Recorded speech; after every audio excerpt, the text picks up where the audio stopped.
Apollo Kibuloy gustong ipa-manual recount ang mga boto sa eleksyon dahil umano sa pandaraya. Pero bago ang lahat, kung ikaw ay bago sa aking channel, huwag kalimutan na mag-subscribe at i-click ang notification bell for more trending news.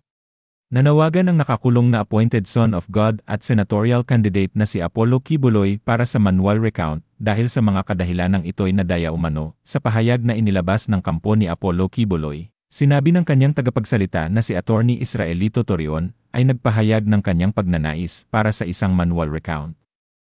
Sa halalan, si Senator Bongo ang nangunguna sa senatorial race, kasunod si Bam Aquino. Sa pahayag, nagpasalamat sila sa mga taong bumoto kay Kibuloy.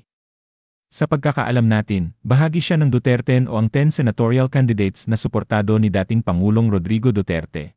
Ayon sa partial at hindi opisyal na resulta, at mula sa 97% ng election returns, siya ay nasa ika-31 na pwesto na may 5 million votes. Sinabi ng post, ang iyong pagtitiwala at paniniwala sa kanyang mensahe ng katotohanan, katarungan, at pananagutan ay tunay na nakakaantig, gayunpaman, hindi pa nagtatapos ang laban para sa kanila. Idinagdag nito, sa maraming ulat ng mga anomalya sa labis na pagboto, hindi pagkakapare-pareho sa mga pagbasa sa balota, at iba pang mga irregularidad sa elektoral. Nanawagan si Pastor Kibuloy para sa isang manual recount ng mga boto sa pagkasenador. Ang panawagang ito ay hindi para tanggihan ang demokratikong proseso, kundi isang panawagan na palakasin ito. Nais nilang humingi ng hustisya at ituloy ang mga legal na paraan upang matiyak ang integridad ng bawat boto.